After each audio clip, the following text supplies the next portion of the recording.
Hello, and welcome to the Legend of Podcast, Trails Through Trails, where we blaze a trail through this trail and try to pun on it as much as we can. I'm the first of your hosts, Lex, and I use she, her pronouns.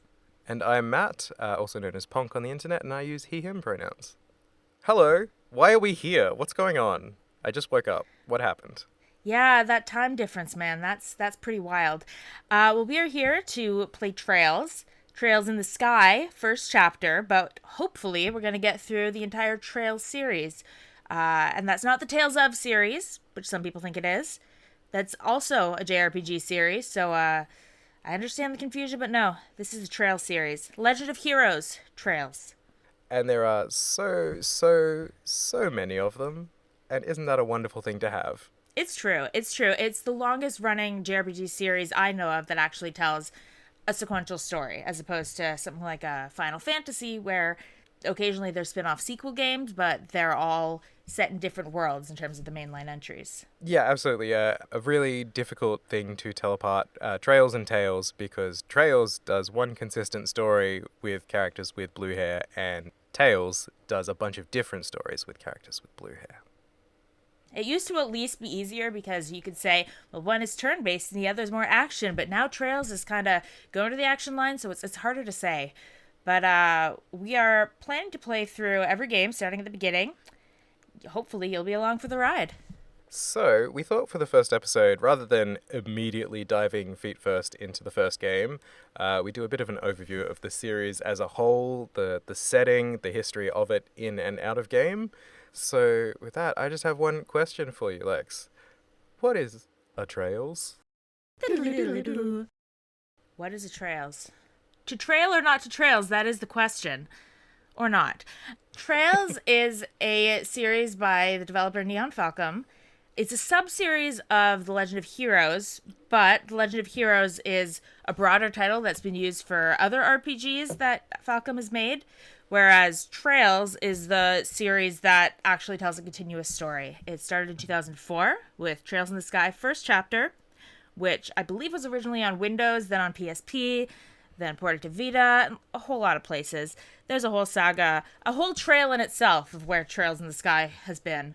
But it starts there, and it goes on until present day, and we still don't know when it's going to end. And I don't think they do either.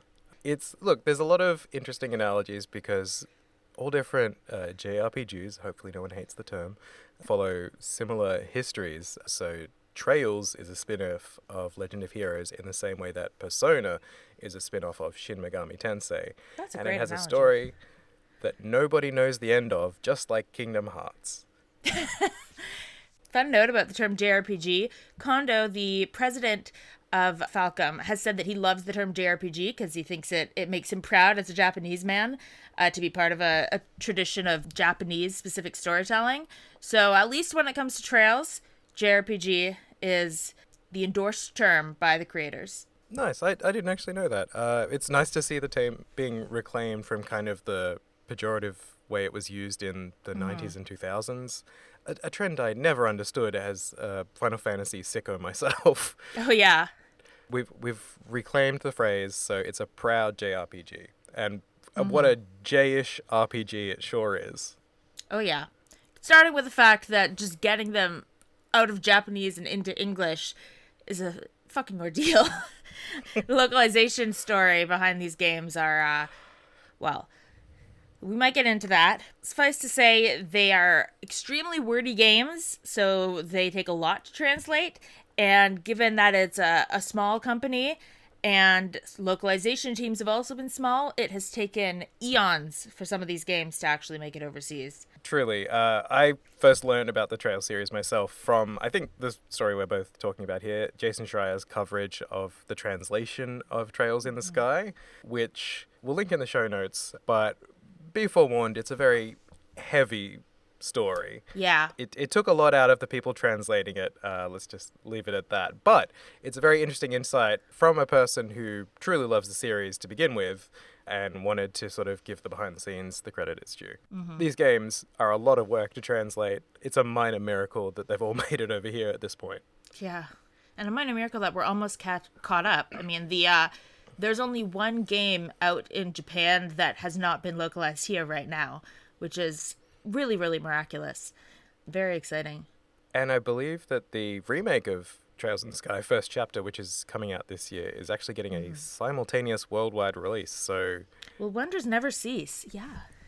we might be a parody moving forwards. It truly is a new age. Yeah. All right, so that is what a trail is, Matt. Thank you. I understand now. This was a really short podcast. That's it. We've trailed through the trails. Thank you for listening to the entire series. No, let's maybe dive just a tiny bit deeper. So, can I ask you some questions as though I've never heard of this series before? Please do. I love nothing more than answering esoteric questions about long-running JRPG series. Excellent, because I've got some real dumb ones for you. My first question, Trails, what world are this? Well, Trails takes place in a galaxy far, far away. No, it takes place in a continent called Zemuria. It is one continent. Far as we know, there's maybe some islands around it, but there's no other continents that are in the mix. So I guess we don't necessarily know the scale of the continent compared to like a planet. Maybe it's a Pangea type situation, but it's called Zemuria.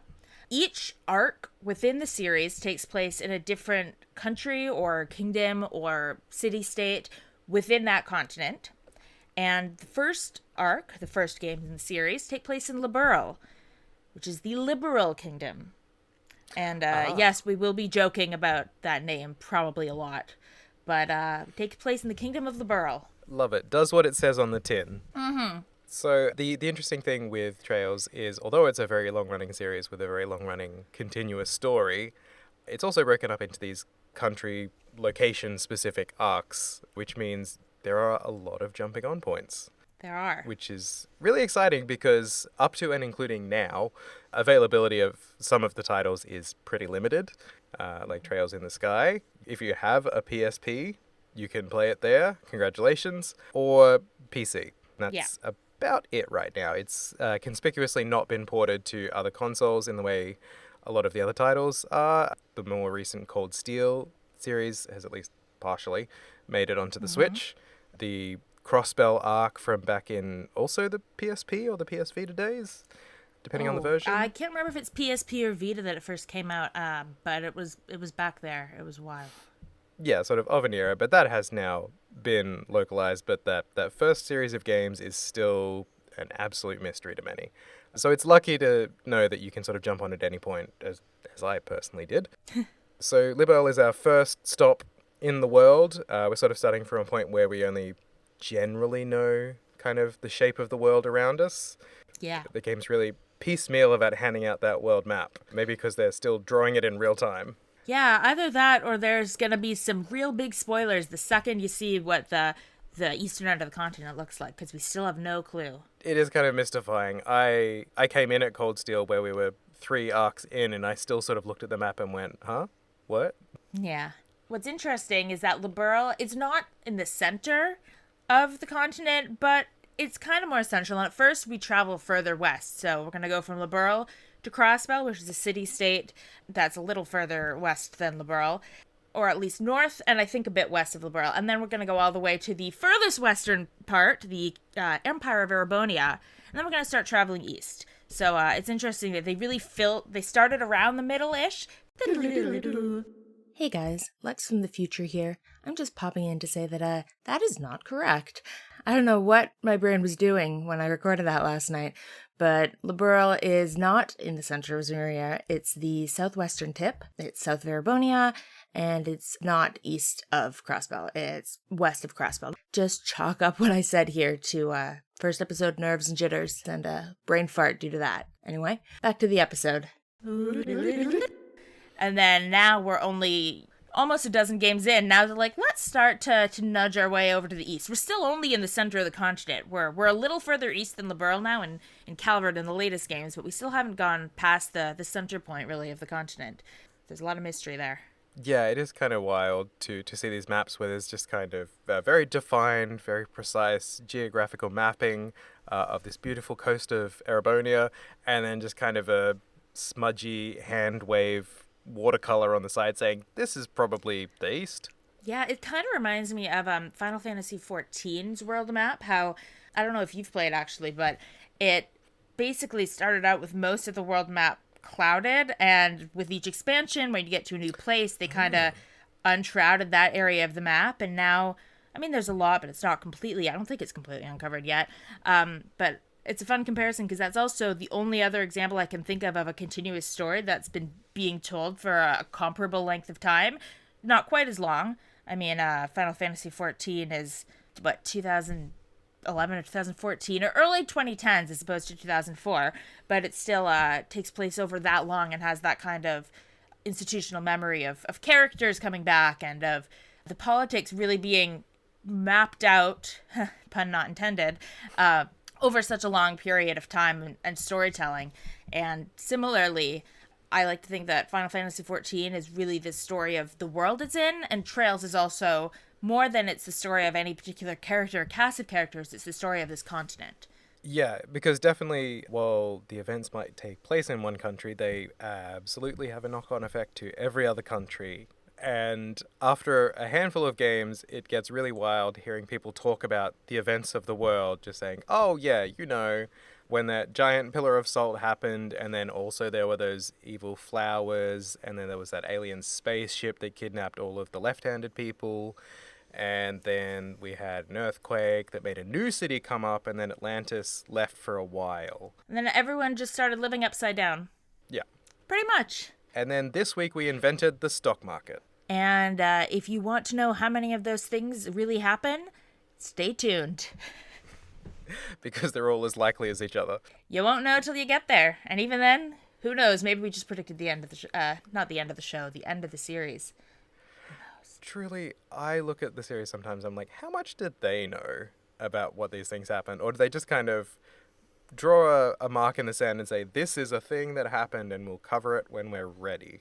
I imagine that there are things they've known since the beginning, but the journey of how they get there and how they're gonna go between those points has been some of it, they're probably little things that they're like, we can't wait to introduce this character or this location, but I think a lot of it is, which is also, I mean, a part of good storytelling is to be adaptable, so this isn't a knock on the series storytelling that they didn't know everything right from the beginning, but I think it's a mix of, they might have known certain, like the mythos of the world, how it was created, and is the goddess really real, and this kind of stuff from the beginning, but I think a lot of it, I think it's a mix. But maybe one day we'll get a tell-all interview.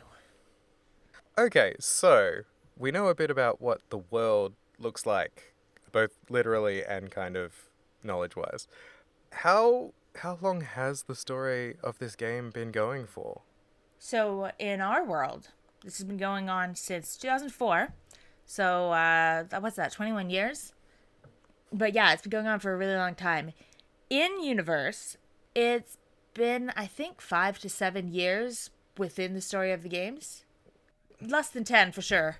But it's been, we're in, nearing the year 1210 in the games, I think. And it starts like 1205, 1204, something like that. That's crazy. That's so They're really insane. busy in Zemuria. Knowing even a snippet of what's been happening in this dang place, it's insane that anyone would continue to live there. No wonder they're trying to go to space in the new game. It's the only safe place left. Spoilers! Yeah, I mean, they do have time as one of the elements they can use magic of, so maybe that's the reason so much has been able to happen in, 21 years of games has happened in 5 years or so. And the way that world has changed in 5 years' time, truly astounding. We will get there. There's going to be a lot of saying we will get there, but wow. Yeah, technology in this world is so fascinating. People often call it a medieval fantasy, and it's definitely not. But it has also changed in terms of like what era of technology it's at dramatically from the first game to now. Yeah, definitely the technology in the game world is moving at the speed of our world, but it just means that one week someone will invent the radio and the next week someone will invent television, and then it's just such a rapid expansion and everyone just kind of accepts it. And then you've got an iPhone. And then you've got an iPhone that lets you cast fire. But at least it's a flip phone. They got that right. It takes me straight back to my Motorola Razr days, because it very much looks like a Motorola Razr. Yes, it really does. It's like, Trails and Nomura games love the flip phone. I always think of that one shot from Crisis Core of Sephiroth holding a flip phone, and it's like you gotta think that like that is just the essence of Trails. They're like, how many people can we give flip phones to? Man, I love these games. Me too. Moving on, the Legend of Heroes title has stuck onto the series to this day, but does it actually have any connection to the Legend of Heroes games that came before? Because I don't know, actually. No, not in terms of the story. Yes, in terms of, as developers, there's a lineage of, mechanically and learning from creating a game and taking those lessons out of the next game. The Legend of Heroes series started in 1989 with a game called Dragon Slayer. And that game, I think, actually did come to the West and get localized into English. But the rest of the Legend of Heroes games did not until Trails in the Sky. And there were, I think, 5 Legend of Heroes titled games before they got to Trails in the Sky. There's another trilogy in there called the Gargav, I can't pronounce it, Garghav, Garhav, like, I don't know, trilogy. And I've heard people say that you can see some of the, like, ideas and inspirations that went into the Trails series first kind of iterated on there, but they're absolutely not connected in terms of story the way that all the Trails games are. So if you're looking at the list of Legend of Heroes games going, oh my god, I have to play 6 games before I get to this podcast, no, I have not played any of the other Legend of Heroes games, and unless they throw a real curveball at us, you're not ever going to have to know what happens in those games to play the Trails games. There's enough games here without adding those on. So they are other RPGs made by Nihon Falcom previous to the Trails series. And, the Trails series learned from them and builds on them, but not from a narrative perspective. I admit I would be interested to go back and at least try some of these old games if there's a reasonable way to access them, if someone's done the work to translate them into English for me, because I am a poor fool who does not speak Japanese. Same here. I would like to check out the Gargav trilogy one day. Yeah. I was actually briefly Googling the series mostly I was curious to see, because I know the games date back to 1989 was the very first release. I wanted to know what they looked like, if there was any kind of similarity. And immediately the best screenshot ever came up, which was just a combat shot with some lovely portraits of everyone who involved in the Gargav story. And the caption of someone getting hit was Mnnga, which of course is spelled MNNG exclamation mark. I can make the noise, I just don't think I've ever done it before, especially in reaction to anything. I wonder where you have to get hit for that to be what comes out of your mouth. True. Maybe there's like a targeting system involved in these older games that's just gone by the wayside, so you have to hit the Mnnga spot. That sounds awful. I don't ever want to say Mnnga spot again. That's a horrible thing. I don't like it. The Mnnga spot. Oh. That just hit me deep. I'm going to have to spring that on you when you're least expecting it. I don't like that I've given you or anyone listening to this ammunition. Don't let this be my banana crunch. Okay, so we don't have to worry about the old Legend of Heroes stories in any capacity, which is fantastic because we've got enough story to worry about. What is the base knowledge we should know going into a Trails game? Like, what is useful to know to start your Trails experience? You say a Trails game, and the answer is that super depends on which Trails game you're starting with. As we said before, you can, while it's recommended to start with Trails in the Sky first chapter, you can technically start at the beginning of any of the arcs, but if the number 2 or 3 or 4 is in the title, you probably don't want to start with it. And some of them, like Trails into Reverie or Trails to Azure, don't have a number in the title, but are definitely not the first in their little series. So obviously, the later into the series you get, the more knowledge the series expects you to have, but they do some level of onboarding in each of those. So you can start, and then you'll get to the second or third game in the series, and they'll be like, and we assume you know who all these people are. And you can kind of figure it out.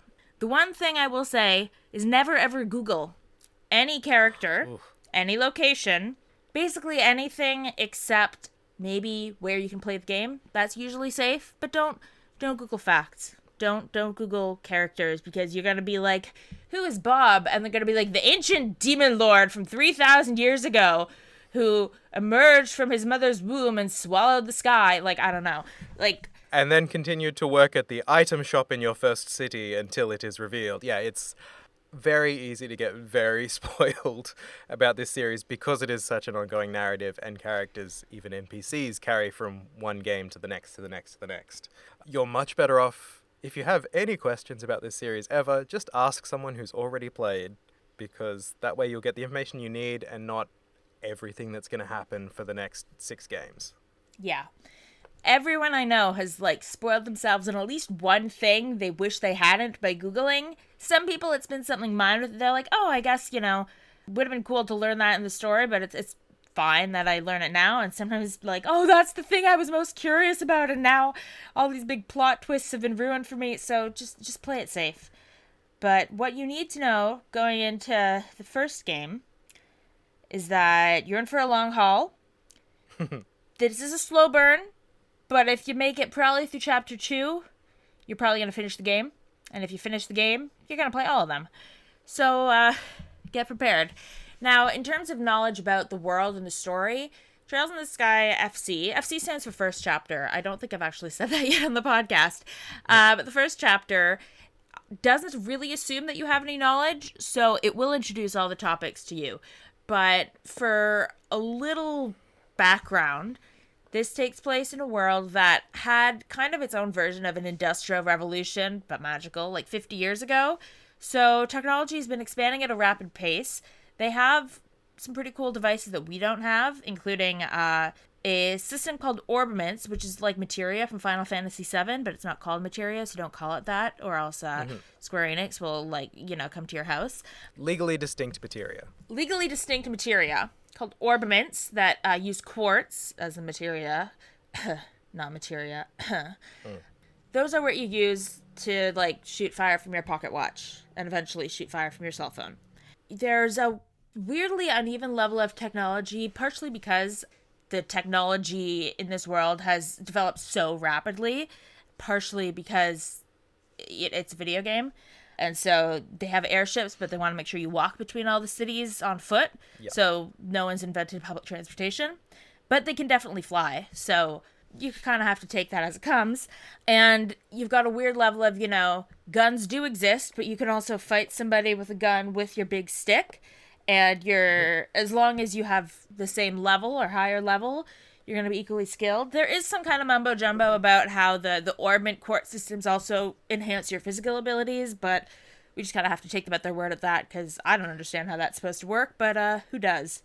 But that's also par for the course for JRPGs, right? How Cloud Strife is able to how he's able to lift that sword, first of all, let alone how he's able to use it to, fight a giant robot, what are they called, ultimate weapon thing.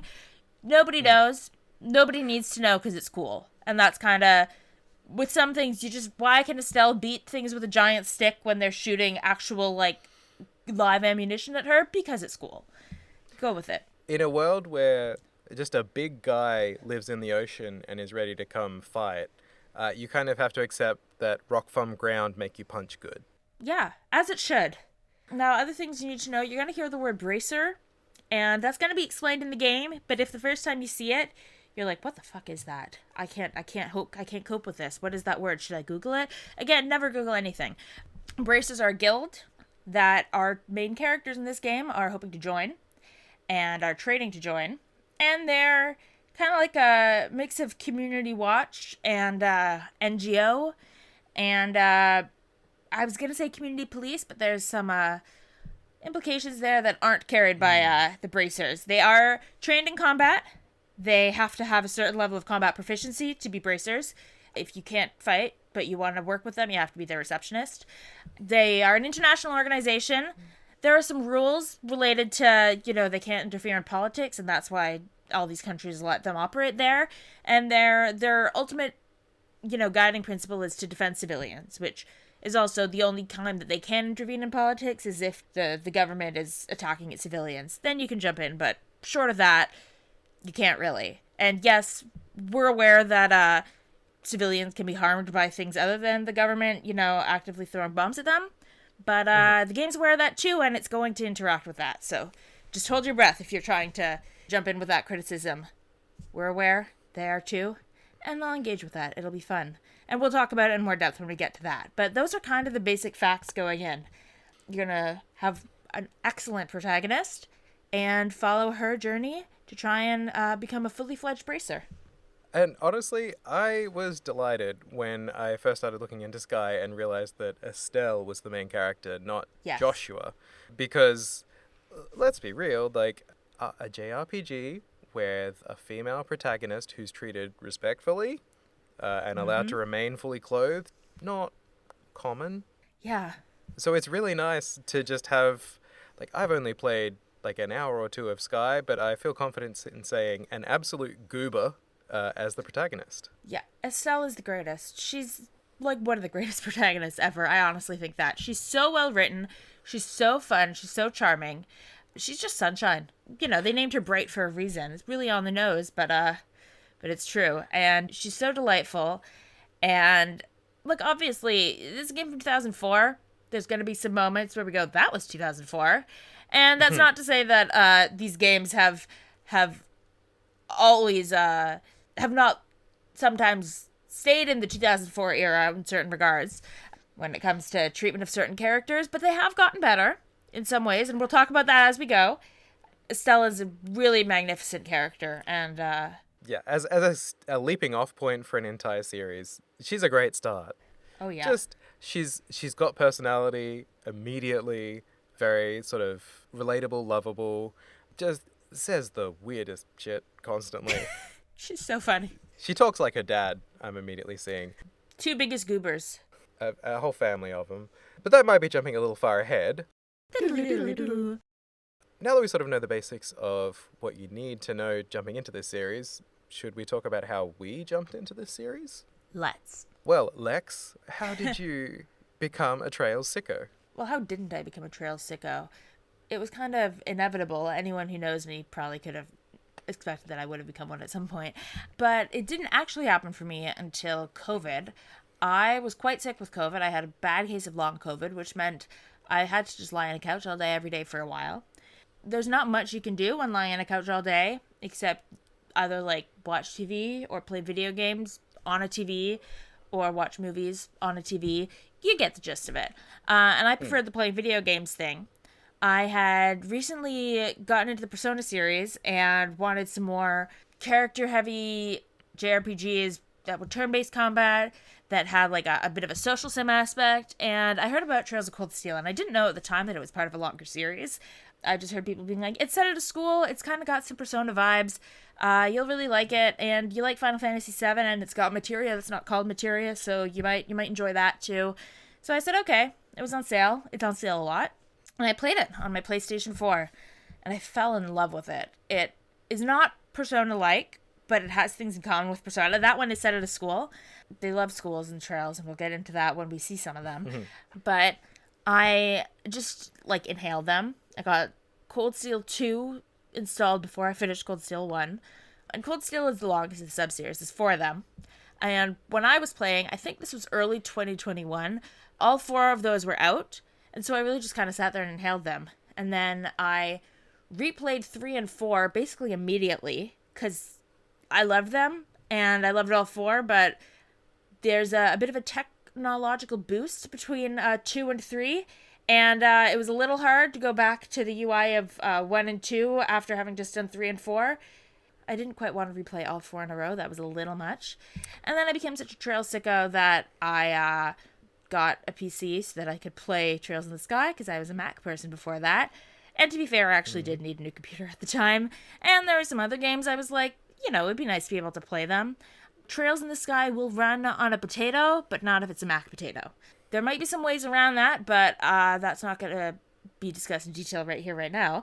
It needed to be on a PC, so I got myself a PC and I played all of those. Dedication. And then I played the crossbow games, which did not have a localization yet, but You could get them on Steam in Japanese, and there was a really excellent localization in the works when I was playing Cold Steel, a fan localization by Team Geofront, and it was released, and I was excited for that, and I installed that and played them, and then shortly afterwards, it was taken down, and everyone was like, why is it taken down? And then it came out that Falcom had bought that script from these translators, and had also hired, I don't know if it was all of them, but the people in charge of that fan translation to work on adapting. They had like upgraded versions of those two games that had like, some more character cameos and some more quality of life stuff, whatever, to work on getting all that stuff also into the localization. Those, when they came out on all platforms, and I played them again, and they're excellent. It's one of the best fan translations I've ever seen. By then, I'd played all the games that were available in English. Had to sit and wait for more games to come out in English, and then they did, and I played them. And here I am doing a podcast because Kai no Kiseki hasn't had a localization released yet, and I need some way to cope. So here we are. Well, ironically, our introductions to the series are going to have a lot of overlap. Yes, so Matt, how did you get into Trails? How did you become a Trails sicko? Well, this thing called COVID happened. What? I haven't heard that one before.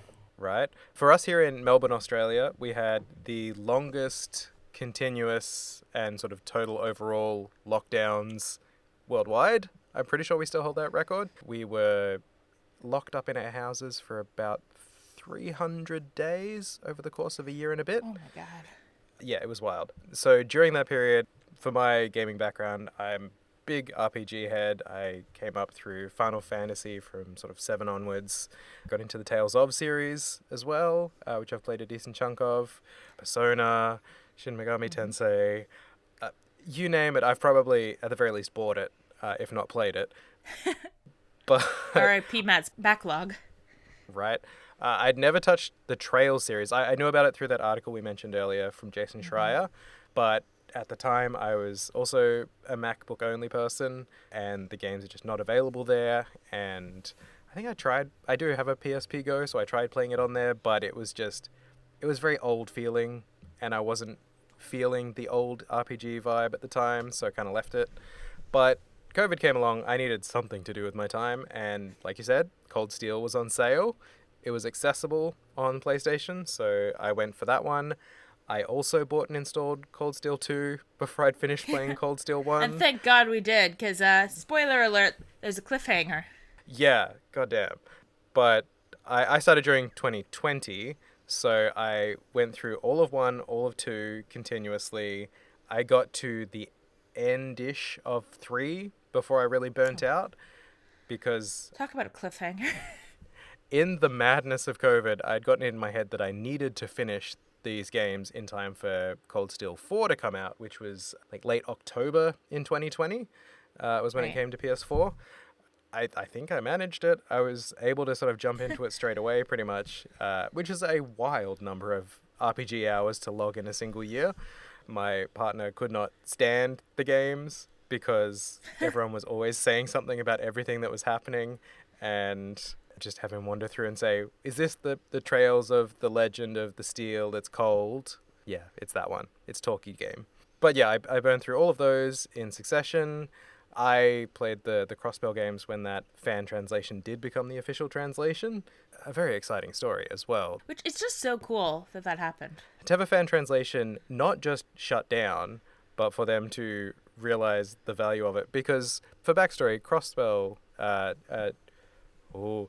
Trails from Zero and Trails to Azure, because I always get them wrong. You got it. They were never released, and the argument was always, oh, it's such a big script, it's a big job, because I think they even outstripped the Sky games in terms of script length. It was also the fact that they were so far behind Japan at this point that the Cold Steel games were more recent, and they thought, I think the idea was, at that point, I think there were like 2 Cold Steel games out in Japan, and they had like just finished the 3rd Sky game in English, and they were like, if we're gonna be able to get a Western audience in any capacity, we should probably go straight to Cold Steel, because at least then it won't be a decade behind. I think that was the main reason, but also part of it was because the Crossbell scripts were gigantic, and it was yeah, it would be a setback and a half, let's say, on top of you already being really behind. But absolutely delightful to have the games come out in English everywhere, to have this very well done script, to have the translators credited in the credits. Mm-hmm. That's amazing. Take notes, other devs. Clearly they saw how much buzz there was around this Geofront fan patch and were like, oh, people are really hungry for this game. Maybe we should. And it worked out fantastically for everyone. Hooray. So I played through From Zero and a little bit of Azure. Again, I felt the need to rush through Zero to be ready to play Azure when it came out. I don't know why I need to do this. It's truly not a requirement at all to anyone. Then I did Reverie, which is sort of the Avengers collective game at the end of the Crossbell games and the Cold Steel games. Yeah, that's the one you don't want to start with. If there's one you don't want to start with, it's Reverie. Reverie's amazing. Do not start with it. That's one where they don't really bother to set the scene. They're just like, you know this stuff, right? Yeah. Which I didn't because I hadn't finished Crossbell at that point and still haven't. So I sort of got an idea of what was going on. Then Daybreak I've played more recently from the most recent Calvard arc. And now it's finally time to circle back and see where it all began. Long, long ago, on a continent far, far away. I didn't mean to make Star Wars references coming into this. That wasn't the plan. It just keeps coming out. Is this a stealth Star Wars podcast? Is that what's happening to me? Oh, God. Hidden that. No, I think we're too minority to be Star Wars people. I was a huge Star Wars fan growing up. But I'm also happy with not diving into all the expanded material at this point. This is a long enough podcast ahead of us already. Let's not even look in that direction. Jesus. No. Maybe when we're in a retirement home and we need something to do. But then we'll probably still be playing Trails. So. Yeah, they'll be onto the second arc of the story by that point. Finally, the second arc. Do you have any more questions, my friend? Ooh, questions. Here's a good one that I think a lot of RPG fans like me might ask. How much cringe should I expect? You know, a wise man once said, don't kill the part of you that's cringe, kill the part of you that cringes. And that's a good attitude to go into these games. Now, to be fair, there's a difference between what's cringe and what's upsetting or unsettling because of how it reflects on certain genders, certain minorities, that kind of thing. And there are definitely there's definitely some of the same type of jokes that you're going to find in, 90s and 2000s JRPGs, and not just JRPGs, in a lot of media regarding, gay characters. There's definitely some ladies whose boobs should actually, have their backs broken and not work. And there's definitely some sexual slapstick humor that goes over really well with some audiences, but you and I are not that type of person. So there's definitely some of that. Some of it is stuff that you can, look at and say, it's 2004. Some of it is stuff that you're like, ugh, I don't care that it's 2004. All of that said, the good outweighs the bad, I think, in a big way. Now, there is definitely some earnestness that some people find over the top. The same, power of friendship type of thing. I was going to say, we need to sing with the power of our hearts, like that kind of energy. Yeah, and they are going to do a lot of let's test your resolve in battle, which, now, I don't have the cultural context to know if that's, I know that happens a lot in Japanese media. I don't know if there's a cultural context behind it, so I'm not trying to dismiss that. But to us, it's a bit like, why am I testing your resolve for the fate of the world? Shouldn't we all be on the same page here? It's a lot of, before we can have a conversation, I need you to prove that you can beat my ass. But it's always possible you'll beat their ass and then the cutscene will reveal you didn't beat their ass. That was just a test. But at least you got a cool fight out of it. At least something to break up the cutscenes. I say this with love. I love cutscenes and I love battles in Cold Steel. And not just Cold Steel, I love Trails. Wow. That was a wow. slip and a half. Calling out the that rest was bad. of the franchise. People are going to get fucking mad at me for that. Jeez.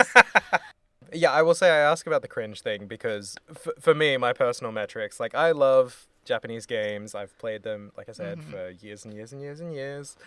But there are some stuff that I am tired of, that I don't gel with, like the hypersexualization exclusively Yeah. of women, the physics creating breasts, because it's always, you always start at like an F cup and there's nowhere to go but out.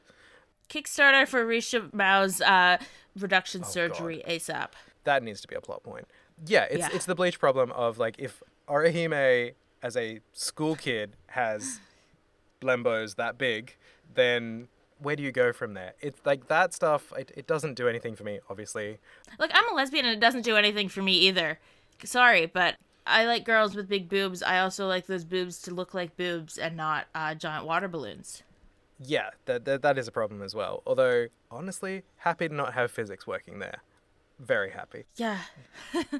It's just like the overt sexualization of underage people. Again, it's Yes. usually just girls. The teacher-student relationship, which I understand is a Japanese trope, I don't like it. No. Poor representation of queer people or of other races. Luckily, the race thing doesn't come up as much. It's very rare, but when it hits bad. And it's just kind of those cringe points. It's like, I don't need that to carry me through a Yeah. story, because there's so much story. You don't need those things waving in the air just to keep me focused. I get what you mean. Now, I don't even group that, to me, I don't group that as cringe. I group that as disappointing. I'm not cringing, I'm just disappointed in you. Yeah, there's definitely stuff like that I totally get are going to be, breaking points for some people. That's totally fair. Everyone has their own litmus for things. Yeah. I will say some of it, at least the treatment of queer people, the Daybreak games, I think seem to be making an active effort with on a few points Absolutely. with a few different characters, both major characters and side characters and like side quests, to be more inclusive. And there was a great article, we'll link it in the show notes. I think it was titled "Trails to Daybreak Proves That Games Can Be Normal About Trans People." It goes over some of the issues with queer representation in the series, but also talks to some of the folks who were involved in localization for, not anymore, because now I think Nice has moved localization in-house, but contract workers did localization for a really long time, and some of them about how they also think there's been a shift in the way some of the Falcon people are thinking about queer characters and queer representation, which I think is an interesting read. That doesn't devalidate all the criticisms of earlier stuff. Those are, I mean, I have those criticisms too. I think they made some serious missteps, but I think it's interesting. And, fingers crossed that that's true. Now, the sexualization that doesn't seem to, of girls, that's not necessarily seeming to change as much, but at least there's something.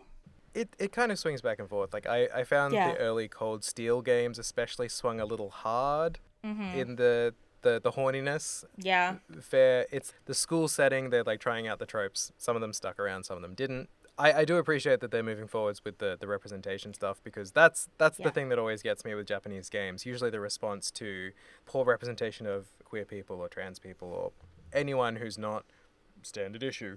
It's just like, oh, it's like a cultural difference. It's like things are different in Japan. It's like, well, you're making entertainment for a global audience. So you need to take a global audience into mind. And there are trans and queer people in Japan. Exactly. It's a huge subset of the population. Like, cosplay, like, come on. But it's keeping in mind that this is a series that has been releasing over the course of 20 years. Like, it's definitely moving in a better direction. And that's great to see, because there are other series that have been going for just as long that have not done that. So you might have some chafing along the way, but the ride gets smoother is kind of the energy.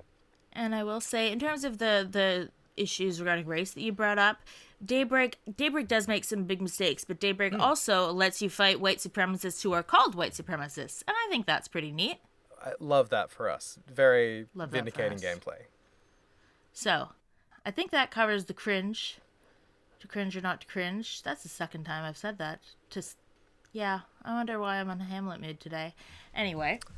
Hamlet and Star Wars, it's all over the place. I think that covers the cringe, but again, as things come up, because they will, we'll point them out when we feel a certain type of way about something that happens. We're not just gonna skip over that and pretend it didn't happen, but we're also not gonna make the whole episode unless something really dramatic comes up, where these are long chapters. We can't spend the entire episode talking about the one homophobic joke. But we'll try to balance it so that we talk about it when it needs to be talked about, and we don't brush it under the rug. But we also experience the highs and lows. Yeah, rest assured, this is mostly a love-in for this franchise, but Oh yeah, when you love someone, you can love them warts and all, but you still have to acknowledge that the warts are there. So exactly. we'll mention stuff, but it comes from a place of love and care and wanting them to be better, and they're already proving that they are doing that. So just highlighting the missteps will make it much more satisfying to highlight the successes. Exactly. Well, I guess the last thing I can think of to discuss is kind of how are we going to do this? Like, what's this podcast going to look like from the next episode onwards, Lex? Well, we're going to do a live reenactment of every single line of dialogue, as well as every single line of flavor text. Wow. I've been taking vocal coaching for the last 2 years to make sure that I have enough range, so I hope that you can keep up with me. And this is going to take about 100 hours to listen to just to cover the first game, so buckle up. Yep. And no, of course, that's not what's happening. What we are planning to do is to play this game chapter by chapter and do an episode of the podcast probably for each chapter, but some of these chapters get pretty hefty, so it's always possible that we'll break a chapter up into 2 if we feel that it's going to take way too long to get through a chapter, and either that we can't possibly cover it in an episode, or it's going to take way too long, or just so much happens that we're like, I'm sorry, we just need to talk about this right now. It has been a few years since I played these games, and it's Matt's first time playing, and I had COVID the first time I played them, so I did have some brain fog, so we'll see how much is some things true, where I go, the fuck? We'll see how that goes. And yeah, the plan is to have each episode cover a chapter, or half the chapter. We'll give you a heads up as to what it's going to be. We're going to cover the events of that chapter, so if you're just here to listen and not actually haven't played the games and aren't playing along, you'll probably be able to follow sort of what happens if you're playing along with us, and you'll know exactly what we're talking about. And if you played it in the past and aren't replaying, then we're going to test your memory and see if we can point out something that you forgot about. Each episode, I think, we'll try and sort of announce what chapter or portion of a chapter we're going to be covering in the next episode upcoming. And just to be clear, because the naming of this series does make it difficult, when we say a chapter, we're not talking about Trails in the Sky first chapter, the game. No. We're talking about Trails in the Sky first chapter, the first chapter. Or a prologue. Within the game. So for Trails in the Sky first chapter, how many chapters did it have? The answer is 5. So there is a prologue followed by 4 chapters. Scuttlebutt on the internet says that the prologue is longer than some of the chapters themselves. Mm-hmm. So we're going to get to a stopping point within the prologue of Lex. The characters are going to gather for dinner after a day of exciting events that you'll find out about, and then go to bed. And then the next day is going to be covered on the next episode. That's going to be your stopping point. So the first run of the prologue up to when you go to bed, and we'll announce more about what comes after that when the time comes, so that you can be just as mystified about what's coming up as me. I'm so excited to learn more about this game. Now, for availability of Trails in the Sky for folks to play along, what are the options we have on the table? So the most accessible way to play it right now is on Steam. If you have a PC or a way to play PC games, it's also great on Steam Deck. If you have a Steam Deck or another kind of PC handheld, that's probably the best way to play it. Now, it is on PSP. The first game, Trails of the Sky First Chapter, all chapters of First Chapter, is on PSP. There are a few differences in localization, because when it was then ported to Steam, the localization team did another pass at it. It was mostly for consistency of terminology, I think. It wasn't one of those situations where this guy are sick comes along and then Final Fantasy VII gets redone to have correct grammar but less memeability. The next 2 Sky games are not on PSP in English, so if you have a way to get the Japanese version with the English text, then power to you, but there's no English version of Trails of the Sky second chapter or the third, because the naming scheme changes in that point in Sky. There's no official English way to play those on PSP. I also know that some people have been able to play it on Vita. I think that's also a fan translation, and I haven't done it, so I don't know the details, but I know there was an upgraded version with upgraded art that I like less. but some people like that has Japanese voice acting as well. There's a fan translation of that, but the plot events are the same. So if that's the version you have or that you want to play, it's still going to follow the same story. It's not going to, I think, mostly the same script. I don't think there's any added side quests or anything like that. It's interesting, the art. They've redrawn a lot of the portraits and stuff of characters to kind of be more in line with the shift in style to the later games, because the anime energy did kind of change a bit from way back in Trails in the Sky to now in Cold Steel and Daybreak. But it's kind of an awkward middle child. It's not quite either one, but you get kind of the energy. I believe that version's called First Chapter Evolution. Yes. On the Vita. For me, I initially tried to start playing it on my little PSP Go, but she's having some battery life issues. I will instead be playing the PC version. For me, being a Mac person, there is a way to use the version from GOG.com, Good Old Games, and make it play nice in Mac. So that option is out there. That's what I'm going to be using. It lets me play on my laptop, it lets me play with a controller, and it has the much beloved turbo feature, which speeds up the game. Because one thing to keep in mind with all of the Trails games to this day is that they are very slow. It seems to be an artifact of like being on the PS3 and those earlier systems where everything just moved a bit slower, and they kind of kept that as their statement piece, I guess, when I really wish they wouldn't. But turbo mode is beautiful, and every game should have it. Yes, the PC versions, both Steam and GOG, have turbo, so you can speed things up and just kind of zoop through the game when you need to. I will say I've played a little bit on my controller on my laptop, and being able to just hold down the right trigger and turbo is amazing. So I'll be playing on there, which is that upgraded translation. Got some English voice acting, little like barks and shouts that they do, which interestingly is the same cast as has just been confirmed for the remake, Trails in the Sky, the first, because we got another new name. I bet you this time they'll do the first, the second, and third chapter.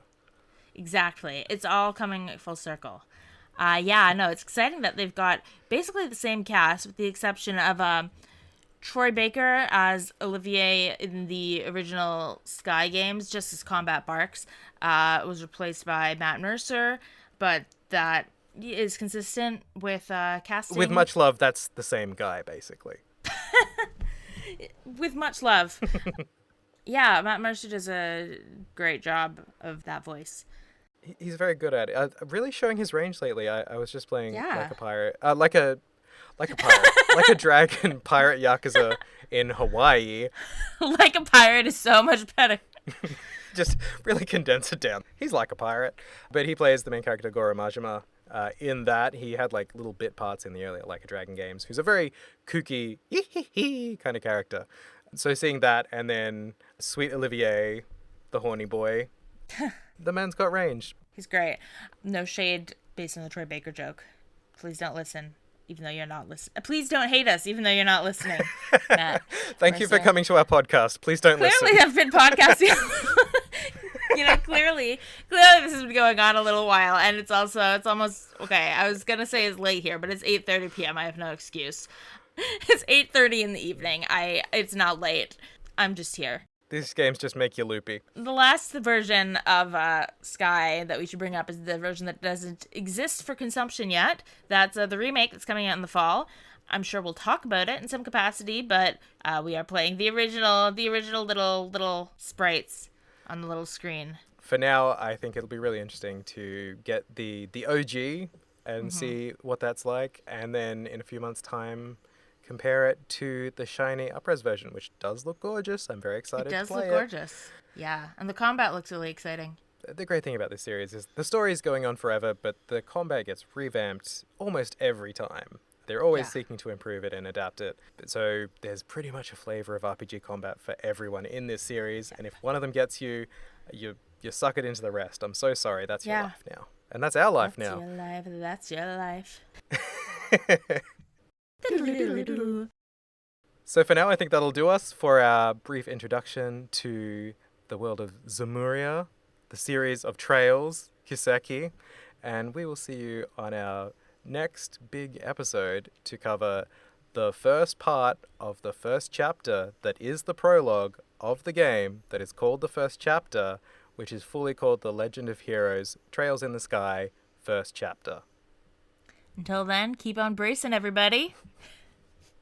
Blaze them trails. And as we always say at the end of our podcast, please don't listen. You're never going to let me live that down, are you? Oh, it's too good.